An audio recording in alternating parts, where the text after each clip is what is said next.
ఎన్నిక ఒకే ఒక్క ఎన్నిక రాష్ట్రాన్ని శాసిస్తోంది.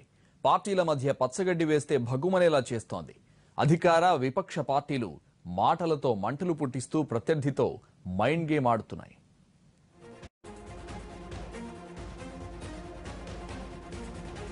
నంద్యాల ఉప ఎన్నికను ప్రతిష్టాత్మకంగా తీసుకున్న టీడీపీ, వైసీపీలు దూసుకుపోతున్నాయి. అధికార ప్రతిపక్ష పార్టీలు పోటాపోటీగా రాజకీయాన్ని హీటెక్కిస్తున్నాయి. 10 రోజులుగా నంద్యాల వేదికగానే ఏపీ రాజకీయాలు సాగుతున్నాయి. దాన్ని బట్టి ఈ ఎన్నికను ఆ పార్టీలు ఎంత ప్రతిష్టాత్మకంగా తీసుకున్నాయో అర్థం చేసుకోవచ్చు.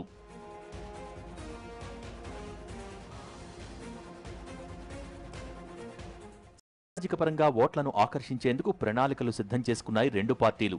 నంద్యాలలో ప్రధానంగా 4-5 సామాజిక వర్గాల ఓటర్లు గెలుపోటముల్ని శాసిస్తున్నారు.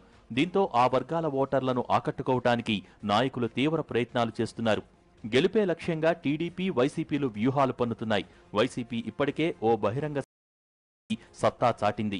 అయితే ఈ బహిరంగ సభలో జగన్ చేసిన వ్యాఖ్యలు దుమారం రేపుతున్నాయి. ముఖ్యమంత్రిని నడి రోడ్డుపై కాల్చి చంపాలంటూ ప్రతిపక్ష నేత చేసిన వ్యాఖ్యలపై టీడీపీ నేతలు ఫైర్ అవుతున్నారు. ప్రతిపక్ష స్థానంలో ఉన్న వ్యక్తి అలాంటి వ్యాఖ్యలు చేయవచ్చా అంటూ మండిపడుతున్నారు.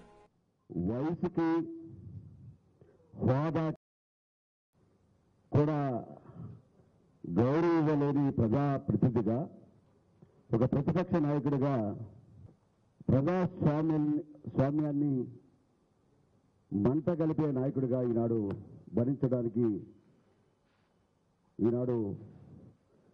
ప్రజానికి ఒక నిదర్శనగా చూస్తా ఉన్నాను.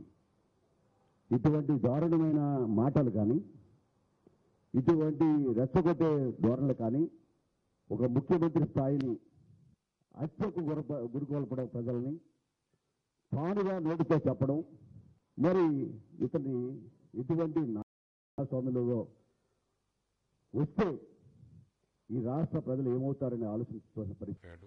జగన్ వ్యాఖ్యలను ఈసీ సుమోటోగా స్వీకరించింది. 48 గంటల్లోగా వివరణ ఇవ్వాలని ఆదేశించింది. దాంతో ఆ పార్టీ నేతలు నష్ట నివారణ చర్యలు చేపట్టారు. మరోవైపు జగన్ చేసిన కామెంట్స్ ను సమర్థించుకునే పరిస్థితి లేదు. వివరణ తర్వాత ఈసీ ఎలాంటి చర్య తీసుకుంటుంది అనేది ఉత్కంఠ కలిగిస్తోంది. ఈసీ స్పందన కోసమే ఇప్పుడు వైసీపీ శ్రేణులన్నీ ఎదురు చూస్తున్నాయి.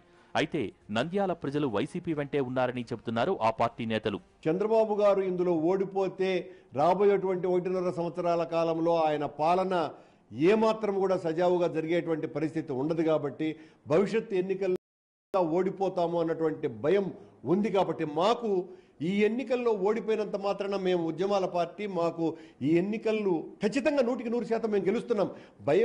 భయపడుతున్నది చంద్రబాబు నాయుడు గారు. మాకు చాలా గట్టి నమ్మకం ఉన్నది. మా నాయకుని మీద అత్యంత విశ్వాసం ప్రజల్లో ఉన్నది. మరోవైపు ఉప ఎన్నిక స్వీకరణ గడువు నిన్నటితో ముగిసింది. మొత్తం 30 మంది అభ్యర్థులు 48 సెట్ల నామినేషన్లు దాఖలు చేసినట్టు అధికారులు చెబుతున్నారు. అభ్యర్థులలో 13 మంది ఇండిపెండెంట్లు కాగా 17 మంది వివిధ పార్టీలకు చెందినవారు.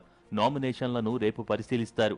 అనంతరం ఫైనల్ గా ఉప ఎన్నిక బరిలో నిలిచే అభ్యర్థులు ఎందరన్న విషయం తెలుస్తుంది.